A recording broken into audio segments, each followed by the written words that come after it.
미숙은 창가에 앉아 따스한 햇살을 맞으며 차를 홀짝였습니다. 소아병동에서 30년간 간호사로 일한 후 은퇴한 지 이제 3년.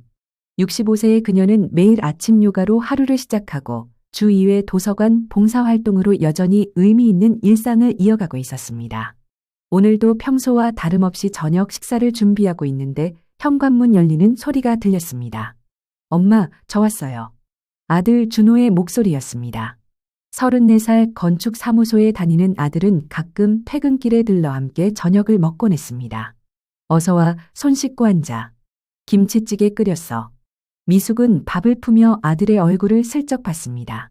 평소와 달리 어딘가 긴장한 표정이 역력했습니다.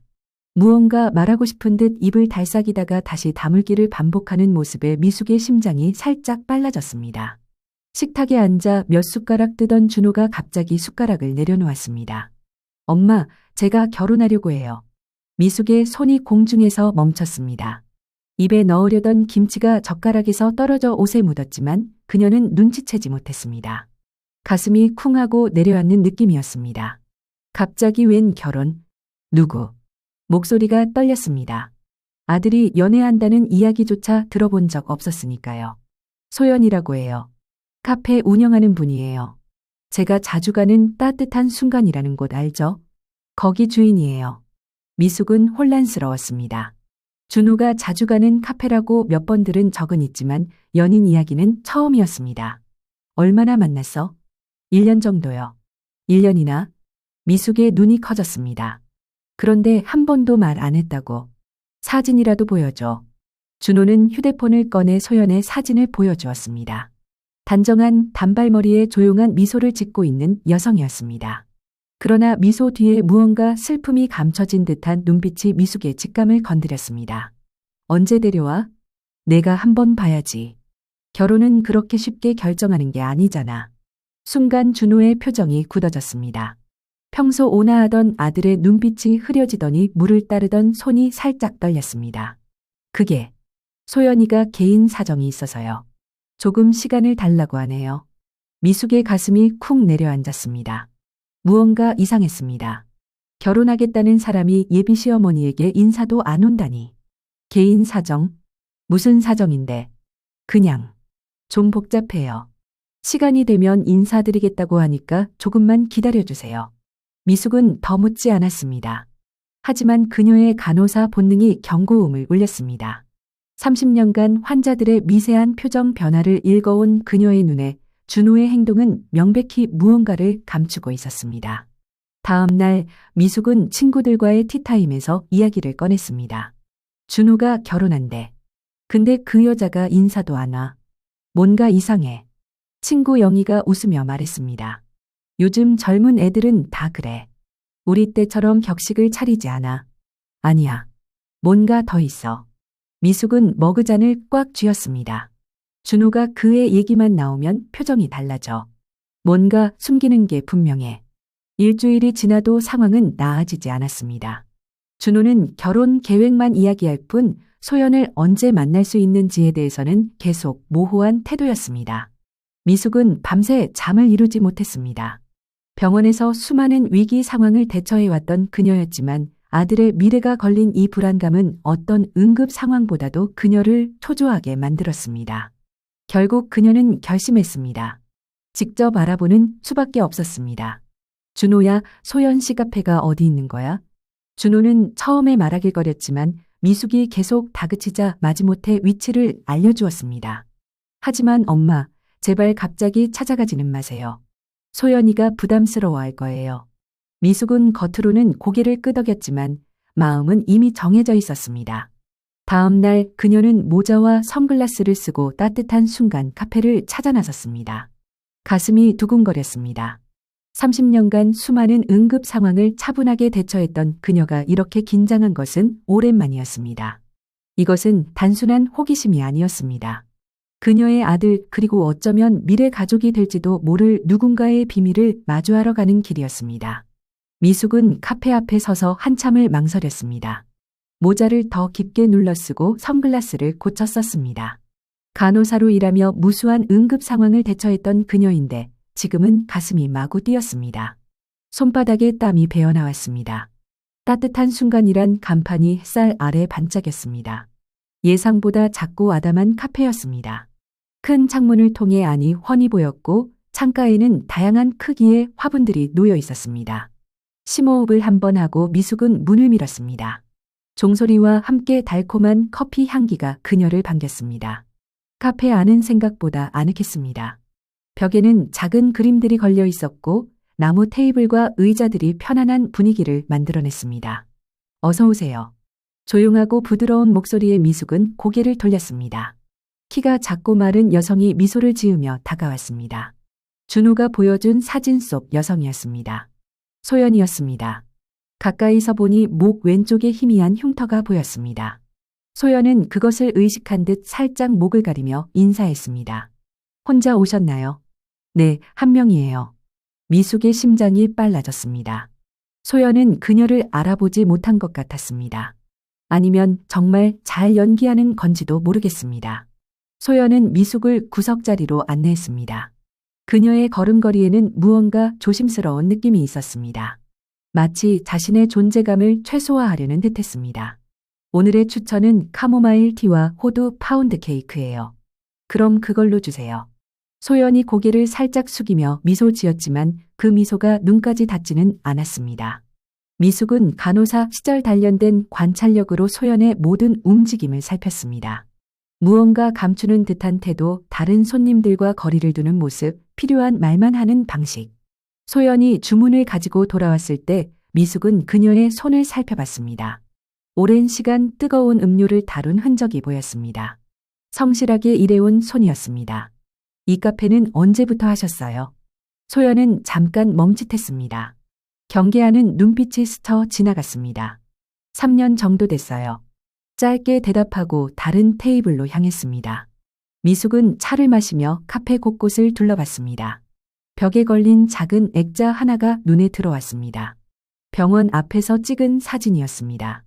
미숙이 30년간 일했던 그 병원이었습니다. 심장이 쿵 내려앉았습니다. 이건 우연이 아닐 테죠.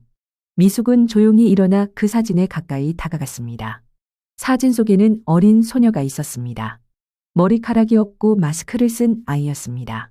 암 치료를 받는 아이 같았습니다. 미숙의 머릿속에 퍼즐 조각들이 맞춰지기 시작했습니다. 소연의 목의 흉터, 이 병원 사진, 준호의 이상한 태도.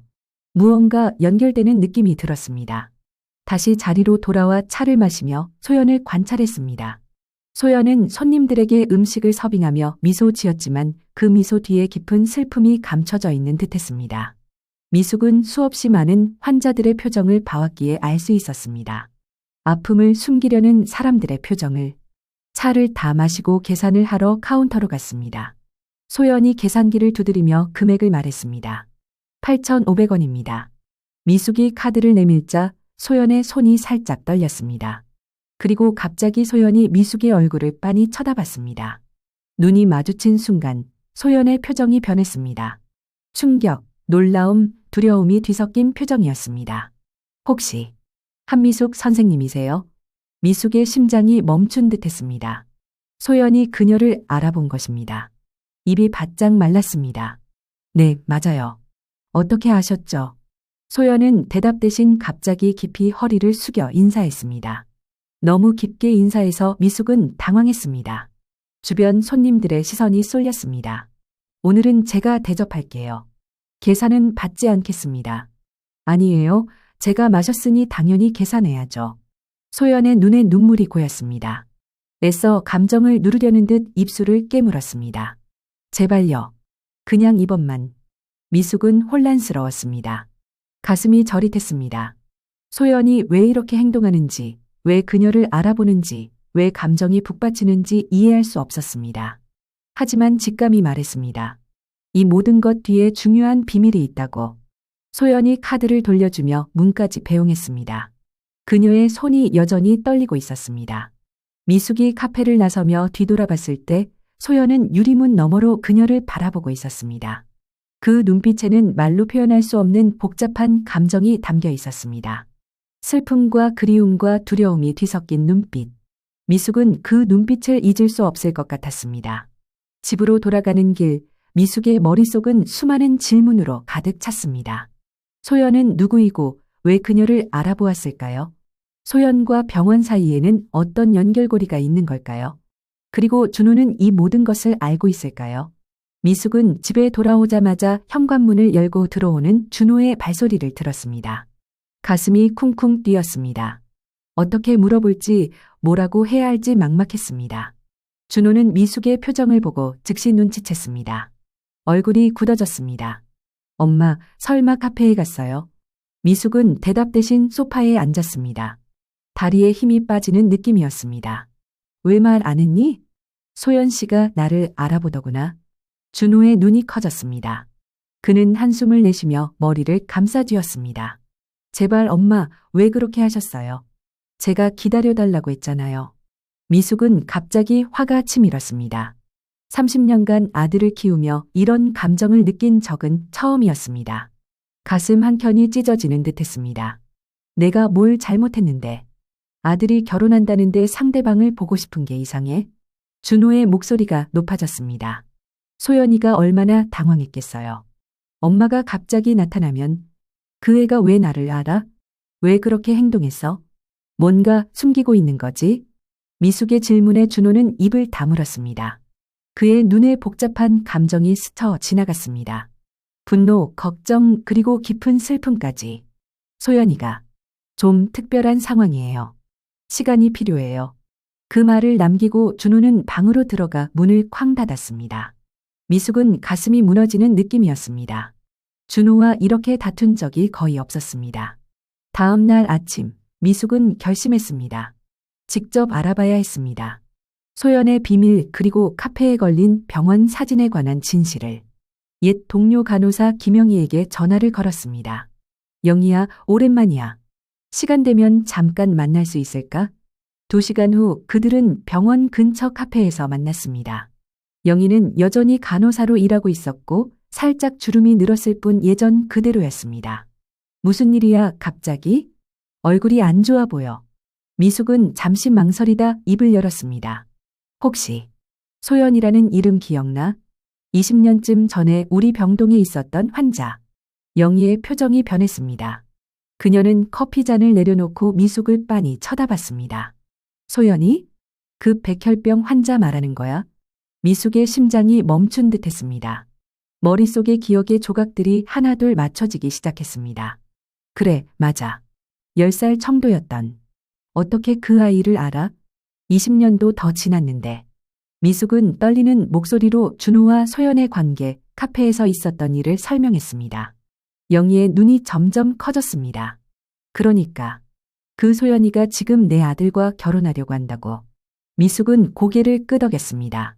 영희는 입을 가리며 놀란 표정을 지었습니다. 믿기 힘들다. 그 아이는 정말 희망이 없었어. 다들 포기했었잖아. 그런데 너. 미숙의 가슴이 갑자기 저릿했습니다. 20년 전의 기억이 물밀듯이 밀려왔습니다. 병원 침대에 누워있던 작은 소녀, 머리카락 하나 없이 창백한 얼굴로 하늘을 바라보던 그 아이. 그래. 이제 기억나. 미숙은 눈을 감았습니다. 그 시절 그녀는 특별히 그 아이에게 마음을 썼었습니다. 다른 간호사들이 포기했을 때도 그녀는 밤새 아이 곁을 지켰습니다. 기적적으로 아이의 상태가 호전되기 시작했고 결국 완치 판정을 받았습니다. 미숙아, 넌 그 아이의 생명의 은인이야. 내가 없었다면 지금의 소연은 없었을 거야. 영희의 말에 미숙의 눈시울이 뜨거워졌습니다. 그녀의 머릿속에 준호의 말이 울렸습니다. 소연이가 특별한 상황이에요. 집에 돌아온 미숙은 오래된 사진첩을 꺼냈습니다. 손이 떨려 페이지를 넘기기도 힘들었습니다. 그리고 마침내 찾았습니다. 20년 전 병원 크리스마스 행사 사진. 그 사진 속에는 환자 아이들과 함께 있는 미숙의 모습이 있었습니다. 그리고 구석에 작은 소녀가 있었습니다. 머리에 모자를 쓰고 마스크로 얼굴을 가렸지만 그 눈빛은 지금의 소연과 같았습니다. 미숙의 손이 사진 위에서 멈췄습니다. 가슴이 아팠습니다. 기적적으로 살아난 그 아이가 지금 그녀의 아들과 결혼하려는 여성이라니. 세상이 얼마나 좁은지, 인연이 얼마나 신비로운지 실감했습니다. 내가 반드시 이겨낼 거야. 미숙은 그때 소연에게 했던 말을 기억해냈습니다. 희망이 없다고 모두가 말할 때 그녀는 소연의 작은 손을 잡고 그렇게 말했었습니다. 그리고 소연은 그 말을 믿고 싸웠습니다. 그렇게 살아남았습니다. 미숙의 눈에서 눈물이 흘러내렸습니다. 이제 모든 것이 이해됐습니다. 소연이 왜 그렇게 행동했는지, 왜 그녀를 알아봤는지, 그리고 왜 준호가 그토록 소연을 보호하려 했는지. 미숙은 결심했습니다. 다시 한번 소연을 만나야겠다고. 이번에는 제대로 그리고 진심으로. 다음 날 아침, 미숙은 가슴이 두근거리며 눈을 떴습니다. 밤새 뒤척이며 생각한 끝에 결심했습니다. 다시 소연의 카페를 찾아가기로. 오늘은 모자도 선글라스도 쓰지 않았습니다. 정면으로 마주할 준비가 되었습니다. 카페 문 앞에 서서 깊게 숨을 들이마셨습니다. 손잡이를 잡은 손이 떨렸습니다. 문을 열자 소연이 카운터에서 고개를 들었습니다. 미숙을 보는 순간 그녀의 얼굴에서 핏기가 싹 빠졌습니다. 마치 유령을 본 것처럼 굳어버렸습니다. 미숙은 조용히 카운터로 다가갔습니다. 다행히 아침 일찍이라 손님이 거의 없었습니다. 소연 씨, 잠깐 이야기할 수 있을까요? 소연의 손이 떨리는 게 보였습니다. 그녀는 고개를 숙이며 작은 목소리로 대답했습니다. 네. 잠시만요. 문 닫고 올게요.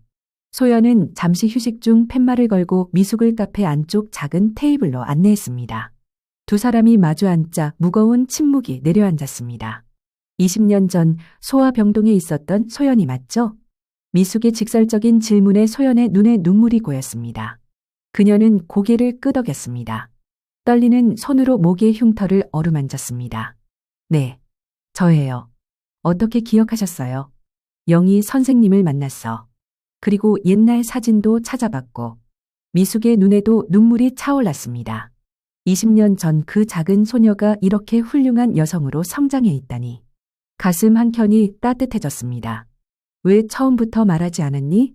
소연은 테이블 위에 놓인 손수건을 꼭 쥐었습니다. 그녀의 어깨가 가늘게 떨렸습니다. 두려웠어요. 선생님이 저를 기억하실까 걱정됐고, 그리고 소연은 말을 멈추고 깊게 숨을 들이마셨습니다. 용기를 내는 듯 했습니다. 이 흉터들 때문에 준호 어머니가 저를 며느리로 받아들이실까 두려웠어요.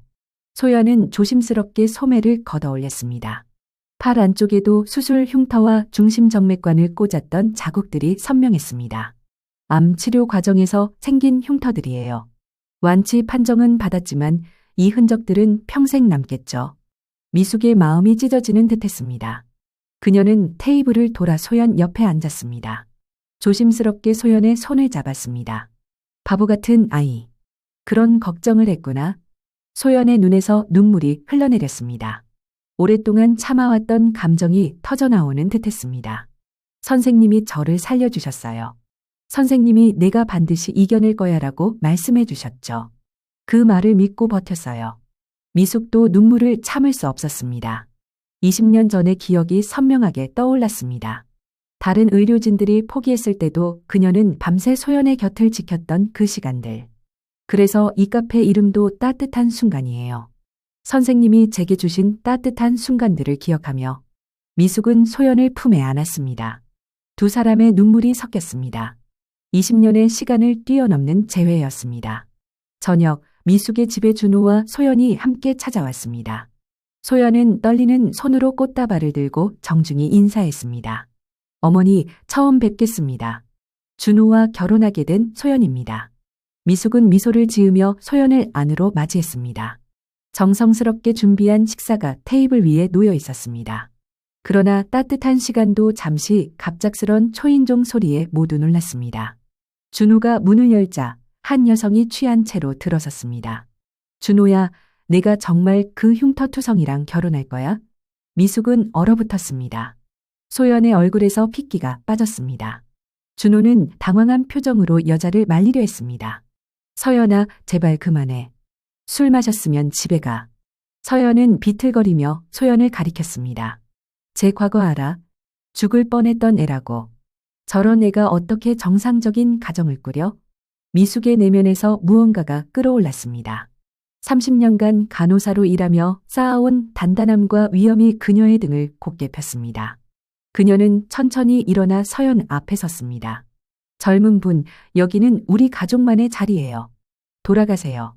서연은 비웃었습니다. 가족. 이 불완전한 애를 가족이라고요? 미숙의 목소리가 강하고 단호해졌습니다. 병원에서 가장 어려운 상황에서도 흔들리지 않던 그 목소리였습니다. 30년간 생사의 경계에 있는 환자들을 돌봐온 내게 소연이는 기적과 같은 아이예요. 그 흉터는 삶을 향한 그녀의 투쟁의 증거입니다. 당신이 말하는 불완전함은 오히려 그녀의 강인함을 보여주는 것이죠. 서연의 얼굴이 굳어졌습니다. 미숙의 단호한 눈빛 앞에 그녀는 더 이상 말을 잇지 못했습니다. 준호가 그녀를 문 밖으로 안내했습니다. 문이 닫히자 소연은 눈물을 흘리며 미숙에게 고개를 숙였습니다. 죄송해요. 제가 문제를 일으켰네요. 미숙은 소연의 어깨를 부드럽게 잡았습니다. 그녀의 눈에는 따뜻함과 자부심이 빛났습니다. 항상 그렇게 당당하게 내 흉터를 자랑스럽게 여겨. 그건 내가 삶을 이겨냈다는 증거니까. 그날 밤 미숙은 오랜만에 평온한 마음으로 잠들었습니다. 20년 전 그녀가 구한 작은 생명이 이제 그녀의 가족이 된다는 사실이 믿기지 않았습니다. 인연이란 참 신비로운 것이었습니다. 서연 사건 이후 미숙과 소연의 관계는 더욱 깊어졌습니다. 미숙은 일주일에 2번씩 따뜻한 순간 카페를 찾았고 가끔은 소연의 일을 돕기도 했습니다. 간호사로서의 섬세함과 정확함이 카페 운영에도 도움이 되었습니다. 봄이 깊어가던 어느 날 미숙은 카페 유리창을 닫고 있었습니다. 소연이 따뜻한 차 한 잔을 들고 다가왔습니다. 어머니, 너무 무리하지 마세요. 제가 할게요. 미숙은 미소 지었습니다. 소연이 어머니라고 부를 때마다 가슴이 따뜻해졌습니다. 그녀는 소연의 얼굴을 바라봤습니다. 첫 만남 때보다 훨씬 편안해진 표정이었습니다. 괜찮아. 이 정도는 운동이지. 너는 준비할 것도 많을 텐데. 2달 후면 준호와 소연의 결혼식이었습니다. 미숙은 예비 시어머니로서 적극적으로 결혼 준비를 도왔습니다. 웨딩드레스 쇼핑도 함께 가고 청첩장 디자인도 고르고 때로는 늦게까지 함께 앉아 하객 명단을 정리했습니다. 어머니, 드레스 때문에 고민이에요. 어느 날 소연이 조심스럽게 말을 꺼냈습니다. 그녀의 목소리가 살짝 떨렸습니다. 왜? 마음에 드는 게 없었니? 아니요. 제 흉터가 보이는 디자인이라서. 미숙은 소연의 손을 꼭 잡았습니다. 그녀의 눈을 진지하게 바라봤습니다. 소연아, 그 흉터는 부끄러운 게 아니야. 내가 얼마나 강한 사람인지 보여주는 거야. 내가 좋아하는 드레스를 입어. 소연의 눈에 눈물이 고였습니다. 고개를 끄덕이는 그녀의 표정에서 자신감이 피어나는 것이 보였습니다. 결혼식 날 미숙은 일찍 일어나 준비했습니다. 가슴이 벅차올랐습니다. 예식장에 도착하자 친구 영희가 반갑게 맞아주었습니다. 어머, 오늘 정말 아름답네. 신부 어머니 맞아? 미숙은 수줍게 웃었습니다. 신부 대기실로 향하는 그녀의 발걸음이 가벼웠습니다. 문을 열자 웨딩드레스를 입은 소연이 보였습니다. 그녀는 민소매 드레스를 선택했고 팔의 흉터가 살짝 보였습니다. 하지만 그녀의 표정에는 자신감과 행복이 가득했습니다. 어머니. 소연은 미숙을 보자 자리에서 일어났습니다. 그리고 작은 상자를 건넸습니다. 이건 결혼식 전에 꼭 드리고 싶었어요. 미숙이 상자를 열자 작은 액자가 들어있었습니다. 20년 전 병원 침대에서 찍은 소연의 사진과 함께 짧은 편지가 있었습니다. 저를 살려주셔서 감사합니다. 이제 저는 선생님의 가족이 되어 그 사랑을 돌려드리고 싶습니다. 미숙의 눈에서 뜨거운 것이 흘러내렸습니다. 그녀는 말없이 소연을 꼭 안았습니다. 가슴이 터질 것 같았습니다. 결혼식은 아름답게 진행되었습니다. 준호와 소연이 서로를 바라보는 눈빛에서 깊은 사랑이 느껴졌습니다. 소연의 드레스 소매 사이로 보이는 흉터도 그날따라 특별해 보였습니다. 생존의 증표처럼 그녀의 아름다움을 더해주는 것 같았습니다. 몇 달이 지나고 따뜻한 순간 카페는 동네에서 더욱 유명해졌습니다. 벽에는 새로운 문구가 추가되었습니다. 모든 상처는 언젠가 치유됩니다. 그리고 그 흉터는 우리의 이야기가 됩니다. 미숙은 일주일에 서너 번씩 카페에 들러 소연을 도왔습니다. 병원에서 몸을 사리지 않고 일했던 그 열정이 이제는 가족을 위한 사랑으로 이어졌습니다. 어느 날 오후 소연이 카페 문을 닫으며 미숙에게 다가왔습니다.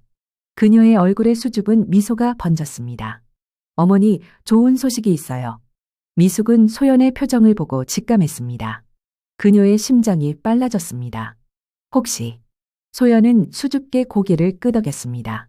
네, 아기가 생겼어요. 3개월 됐대요. 미숙의 눈에서 눈물이 터져 나왔습니다. 그녀는 소연을 꼭 안았습니다. 가슴 속에서 뜨거운 것이 용암처럼 솟구쳤습니다. 다음 날 미숙은 친구 영희와 만났습니다. 그녀의 얼굴에서 기쁨이 넘쳐 흘렀습니다. 영희야, 우리 손주가 생겼어. 영희는 미숙의 손을 꼭 잡았습니다. 미숙아, 정말 축하해. 우리 이제 곧 할머니 되시겠네. 미숙은 미소를 지었습니다. 그래, 정말 기대되는구나. 내가 살린 아이가 이제 새 생명을 낳게 된다니. 영희의 눈빛이 깊어졌습니다. 그게 바로 인생의 순환이지. 내가 베푼 선한 행동이 이렇게 돌아오는 거야. 미숙은 고개를 끄덕였습니다. 30년간 간호사로 일하며 수많은 생명을 돌봤지만 이런 특별한 인연은 처음이었습니다. 한때 죽음의 문턱에 있던 소녀가 이제 그녀의 며느리가 되고 그녀의 손주를 낳는다는 것. 미숙은 창밖으로 보이는 하늘을 바라봤습니다. 가슴이 따스하게 채워지는 느낌이었습니다. 그녀는 이제 알았습니다. 인생의 모든 만남에는 의미가 있다는 것을. 그리고 우리가 베푼 작은 친절과 사랑은 언젠가 예상치 못한 방식으로 돌아온다는 것을. 소연의 카페 이름처럼 미숙의 인생에 정말 따뜻한 순간이 찾아온 것이었습니다. 그리고 이제 새로운 생명과 함께 더 많은 따뜻한 순간들이 기다리고 있었습니다.